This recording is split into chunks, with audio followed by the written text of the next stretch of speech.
Jemi rikthyer në studiot nderuar miq për të vazhduar emisionin e mëngjesit. Mirë, po tash e tutje nuk do t'jem vetëm në këtë pjesë të emisionit.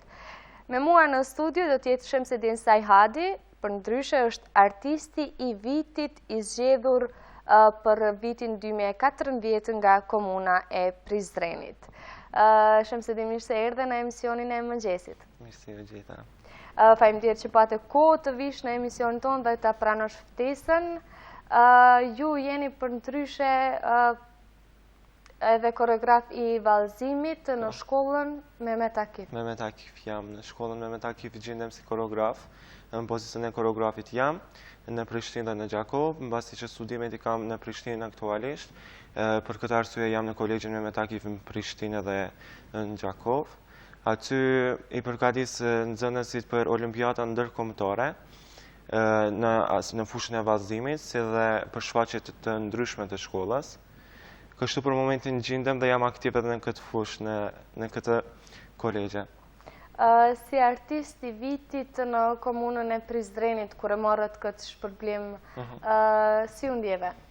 Në mesin e gjithë artistëve që ka Prizreni e që ka shumë, ishe ti ai që morë çmimin si artist i vitit? Sigurisht që ka shumë artista Prizreni, po është e dalluar ajo se cili ka qenë më aktiv brenda vitit 2014 dhe kjo ka qenë njëra prej arsyeve më të rëndësishme që si vjet ky shpërblim është dhënë mua. Edhe që në moshë kaq të re me fitu këto është me të vërtetë shumë mirë dhe ndihem mjaft krenar me këto. E normalisht që është gjatë shumë i mirë. A e dini kush, kë e keni pasur konkurrent? Po e kemi pasur konkurrente në fushat ndryshme dhe sportet. Jo sa i përket artistit vitit, jo, kush ka qenë konkurrencë? Emrat nuk i di, veç ka pas konkurrence. Normalisht që ka pas konkurrencë, sepse Prishtinë ka artistat të shumë. Po emrat nuk i di. Ju e përmendëm që jeni edhe koreograf i vallëzimit, kryesisht popullor. Kryesisht popullor. Në shkollën Mehmet Akif, po përsëris në shkollën Mehmet Akif, me që aty edhe jeni si profesor, apo jo? Ju jeni koreograf. Si arritët të bëheni koreograf? Po, për më bë koreograf, me të vërtet duhet një punë e madhe, për më arrit deri në këtë pozitë, që nga mosha 10 vjeçare mire me vallëzime dhe puna e ndryshme që e kom bënë deri tani edhe ai vullneti mjaft i madh në aspektin e vallëzimit, më ka pru mu deri këtë pozitë dhe tani gjendem këtë pozitë dhe jam mjaft i kënaqur me këto që jam. Megjithatë për të pasur titullin koreograf duhet të kesh edhe shkollën e koreografisë mbaruar. Po, edukimin. Në vitin 2012 unë kemi qenë si grup në festivalin ndërkombëtar të vallëzimeve në Lushnjë të Shqipërisë dhe aty disa muaj kam marrë edukim të vallëzimit ku përveç kësaj e kam fituar vendin e parë duke marrë titullin vallëtari më i mirë dhe që prej asaj jam shpërblyr nga Ministria e Kulturës dhe Arsimit, nga Ministria e Kulturës, Rinisë dhe Sportit nga Republika e Shqipërisë me titullin vallëtari më i mirë dhe mbas asaj në vitin 2012. Dhe çfarë mendon, çfarë të ka bërë ty më dalluarin në atë festival në Lushnjë për të qenë edhe vallëtari më i mirë, për të marrë çmimin? Po aty ka pas mjaft grupe dhe mjaft shtete ndryshme të Ballkanit, po ajo pika që ka qenë më dalluese mendoj se e kom dhënë gjitha ato vlerat edhe njohuri që i kanë aspektin e vallëzimit dhe ku mujt me tregu atë natë veten edhe mendoj që ka qenë mirë. Ku ka qenë pika jote e fortë? Ku ka qenë pika jam e fortë? Në aspektin e rrotullimeve. Rrotullimeve. Për gjitha ata që merren me vallëzimin e dinë që rrotullimet janë pika më e fortë ose më e dobët e një vallëtari, me që kërkon bilance, ekuilibër të jashtëzakonshëm dhe momente të duhura kur duhet të lëvizësh trupin, kokën dhe gjymtyrët e tjera. Prandaj ta bëra pyetje. Po, sigurisht atë. Shamsedin, ju vazhdimisht jeni marrë me projekte të ndryshme me fëmijët me aftësi të kufizuara ose ndryshe me nevoja të veçanta. Një nga projektet me cilat jam e njohur edhe unë është Ti barabart unë. Si ka lind ideja e këtij projekti? Ky projekt Ti barabart unë është realizuar vitin e kaluar, do të thënë vitin 2014, ideja për me kriju këtë projekt ka qenë vetë ideja nga ana jem, kur e kam vërejtur më përfidhje në këtyre personave në shtetin tonë dhe qytetin tonë, kur jam bëjë vetë dishëm se sa këto respektohen nga ana e popullit tonë, dhe aty ka lind kjo ide, basi që mirem si me vallëzim, ku më thonë pse dhe ata mos marrin edukim në fushën e vallëzimit, ose në fushat tjera të artit, dhe me këtë iniciativë ku marrë dhe kjo ide ka lind, dhe mirë që ka lind që edhe kemi tregu këto popullit. Mirë, po, nuk është marrë nga ndonjë shoqat ose organizat, është nga një grupi të rinjësh ka qenë, po.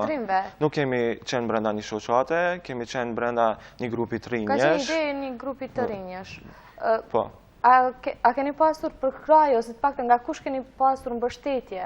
Po në fakt deri në ditët e fundit projektit nuk kemi pas mjaft përkrahje, sepse nuk kemi qenë si shoqat, edhe kjo ka qenë vështirësia më e madhe që e kemi përjetu, do të thënë vitin e kalon, sepse kishta skadu afati aplikimeve për projekte si në aspektin e komunës edhe ministrisë, dhe jemi konë këshut personalisht edhe si grup, edhe këtu nuk kemi pas mjaft shumë përkrahje, mbasi që kemi qenë një grup të rinjësh edhe ka qenë hera e parë, po Abi Center, kompania tregtare Abi Center ka qenë si sponsor general, që unë i falenderoj shumë ata që kanë qenë sponsori këtij projekti. Përveç asaj kemi pas edhe kompani tjera që kanë qenë sponsor, po njëra prej atyre më të rëndësishme ka qenë Abi Center. Edhe me financimin e tyre kemi mujtë me realizu projektin, dhe u bë diçka mjaft mirë. Sa ka zgjatë projekti? Projekti ka zgjatë afër 3 muaj. Si ka qenë organizimi, si ka funksionu ky projekt, do më thëmë, brenda grupit tuaj që kene organizuar këtë projekt? Ky projekt është realizu, së pikëpari kemi gjetë këta persona në shoqatat e ndryshme të personave me nevoja të veçanta, ka qenë shoqata OPDMK dhe shoqata Hendikos, ku përveç kësaj e kemi këqur njerë pikëpari se çfarë talent ata kanë, çfarë munden me bo, edhe se cili fushë e artit ka pas edukuesin e vetë që i ka eduku personat me nevojat veçanta, edhe me këtë procedur kemi vazhdu brenda 3 muajve, i kemi dhënë atë edukimin, edhe mbas kësaj kemi shfaq ato, do të thënë qëllimi kryesor ka qenë shfaqja edhe zbulimi i talenteve të personave me nevojat veçanta, ku për mi vërtetu se edhe ata janë barabartë me neve. Kjo ka qenë njëra prej qëllime më të rëndësishme të projektit. Dhe gjatë tyre 3 muajve sa keni punuar me fëmijët, a mund të na dalloni ndonjë që vërtet ka pasur talent më shumë se sa të tjerët në ndonjë sferë, në cilën do sferë, me që tha që ti barabartun është marrë me fushat ndryshme të artit. Po, në ti barabartun janë marrë në fushat ndryshme të artit, ku përveç kësaj natën e koncertit festiv, si pas me e normal që gjithë kanë qenë barabart, po nëse pyetni se kush kalon një përshtypje ma thellë dhe ma emocionuese në trurin e publikut, si pas me mendoj se ka qenë personi Weber, ka qenë një vajzë e cila ka interpretu një këngë angleze, dhe mendoj se ka prek mjaft thellë në emocionet e publikut, po në zemrën e publikut. A do të vazhdoni me të njëjtin projekt? A do të ketë projekte të tilla akoma? Unë do vazhdoj me këtë projekt, dhe si vjet do të him, basi që kemi tash përvojë në këtë fushë, do të him brenda komunës edhe Ministrisë së Kulturës, ku përveç kësaj edhe kemi me pas edhe sponsora tjera, shpresoj, dhe do të vazhdoj me këtë projekt, basi që u realizua dhe tregoj mjaft sukses të madh. Përveç kësaj dëshiroj që sidomos të realizoj kësaj lloj projekte që janë me temë të personave me nevojat veçanta, sepse është një temë mjaft e rëndësishme dhe delikate, po, ku duhet mu realizua edhe mu dhënë rëndësi këtyre personave me nevojat veçanta, dhe mendoj që kështu të kam me vazhdu. Si i informoni ju qytetarët të lidhur me projektit që i bëni, si kanë qenë të informuar dhe sa kanë qenë të informuar lidhur me projektin e parë, dhe si do të vazhdoni të informoni përmes rrjeteve sociale, përmes mediave, apo... Po pasi ka qenë hera e parë, kemi njoftuar përmes rrjeteve sociale, po normalisht basi nuk kemi një qytet mjaft i madh dhe po ndëgjohet normalisht, edhe përmes reklamave ndryshme, po viteve të ardhshme mendojmë edhe përmes mediave televizive, të vazhdojmë ta bëjmë reklamën e projektit, kështu do të vazhdojmë. Shamsedin, ju jeni valltar, akoma. Po. Dhe jeni aktiv në ndonjë shoqëri vallëzimi? Po jam aktiv në shoqatën multietnike Mesk, aty jam edhe si koreograf edhe si valltar. Dhe çfarë ndjenja është ti je valltar? Është ndjenje pa përshkrueshme. Besoj se të qëndrosh në një skene edhe me interpretu ato njohuri që i ke, është një ndjenje pa përshkrueshme, po është edhe mjaft mirë kur mundesh me tregu veten, mundesh mi zbatu ato njohuri që i ke dhe mundesh mi reflektu ato te publiku, edhe në të vërtetë është një ndjenje pa përshkrueshme që s'mundem me përshkru vetëm me një fjalë se çfarë ndjenje është vallëzimi ose të jesh valltar. Do të thënë, këto e kuptojnë ata që mirën me vallëzim sipas meje. Vallëzimi është vetjeta, thonë shumë prej dietarëve të njohur. Megjithatë ne e dim që jetojmë në një vend shumë paragjykues dhe të jesh mashkull dhe të jesh valltar është mjaft tabu.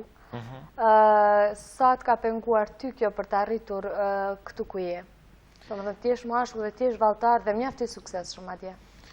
Po, nuk kam has shumë pengesa, po në fillimisht kur kam qenë më i vogël, do të thënë, atëherë nuk e kom ditë se si shkojnë procedurat e vallëzimit, do të thënë, fillim, do të thënë, e kam fjalën për moshën 10 vjeçare atëherë kur ja kom nis. Atëherë kom has pengesa si kam i marr atë edukim që më ka dhënë koreograf të ndryshëm, edhe se si kam i interpretu ato gjatë skenes, si kam i përballë ato emocione kur e kom pas ma herët.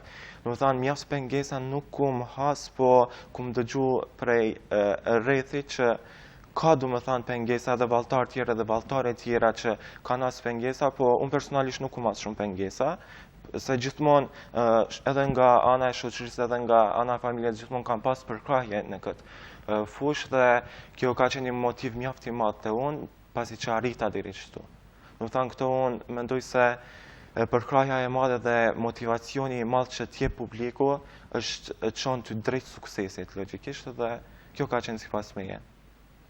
Mua më vjen mirë vërtet që kemi një valltar mashkull i ka arritur mjaft shumë dhe është shumë i suksesshëm. Dhe në të njëjtën kohë, pas që i valltar je edhe koreograf. Që janë dy gjëra, mos themi të njëjta, janë absolutisht të kundërta. Të kundërta, ja. Duhet të zgjedhësh të jesh në skenë vetë dhe të sjellësh para publikut punimet e dikujt tjetër, ndërsa të qenit koreograf të bën të mbetesh mbrapa skene dhe të shohësh punën tënde tek realizojnë të tjerët. Dhe cila prej këtyre dy punëve ty të bën të ndihesh më mirë? Qëndrosh vetë në skenë apo të qëndroj puna jote në skenë? Po tash këtu dy anë unë ndihem mjaft i kënaqur, nëse jam si valltar brenda një skene, atëherë mundem i zbatu gjitha njohuritë që i kam dhe mundem i reflektu ato te publiku dhe mendoj që mundem me tregu veten tamam se si duhet në aspektin e vallëzimit, por në anën tjetër kur qëndroj si koreograf mbrapa skenes, është mjaft emocionuese se aty lind pyetja se sa grupi artistik që e ke dhënë e ke përpunuar atë koreografi, sa kanë me interpretu ato njohuritë që ti i kanë dhënë, që ata i kanë marrë prej teje. Edhe kjo është mjaft emocionuese dhe sipas meje qëndroj mbrapa skenës dhe ta shikoj punën që unë e kom bë, është më emocionuese edhe është më atraktive sipas meje. Më atraktive puna e koreografit. Puna e koreografit është më atraktive. Ju po i përgatisni nxënësit për turnet në për olimpiadat të ndryshme. Do më thënë, deri tani keni pasur vetëm turnej me sa e di unë, dhe jo aktivitete garuese. Jo aktivitete garuese, po në kolegjin me Metakif Gjakovës ata vitin e kalum kanë qenë në turnejon e olimpiadave ndërkombëtare që janë majt në Düsseldorf të Gjermanisë dhe përveç kësaj ata kanë interpretu vallet shqiptare dhe vallet turke në olimpiada ndërkombëtare.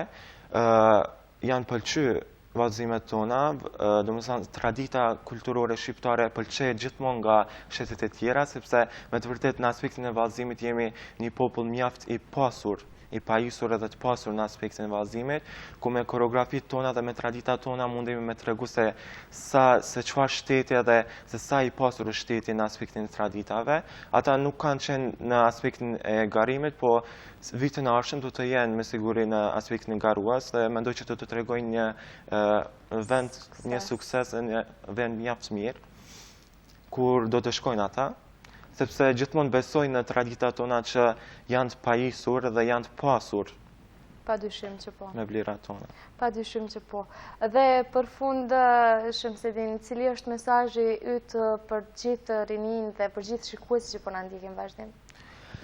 Unë për fund dua të them që ne si popull duhemi me tregu sa më shumë respekt ndaj personave me nevoja të veçanta. Kjo është mesazhi jem padyshimi e tash e fundit, po edhe që të vazhdoj gjithmonë kjo, sepse respekti ndaj personave me nevoja të veçanta, sipas meje është respekti ndaj njerëzimit dhe njëkohësisht është edhe simboli i humanizmit njerëzor. Kjo është mesazhi që unë gjithmonë kam dëshiruar dhe dëshiroj që populli të respektoj sa më shumë personat me nevoja të veçanta, sepse është një temë mjaft e papërshkrueshme, duheshmi përjetu këto, duheshmi kuptu jetën se si ata e kanë, që tani me falenderu edhe vetë gjendjen që jeti. Po për vallëzimin, unë prita që do t'i drejtohesh gjithë të tjerëve lidhur me vallëzimin për tyre dhe sa do pak tabut lidhur me të qenurit vallëtar.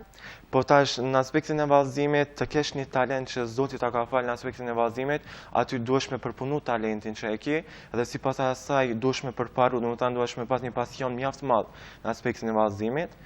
Edhe këtë pozit kur je, duhet mi kushtu mjaft rëndësi punës, nuk duhesh mu dorëzu, se në fillim që se këtë ma herët mundesh me has pengesa mjaft mëdhaja, sidomos në shtetin tonë.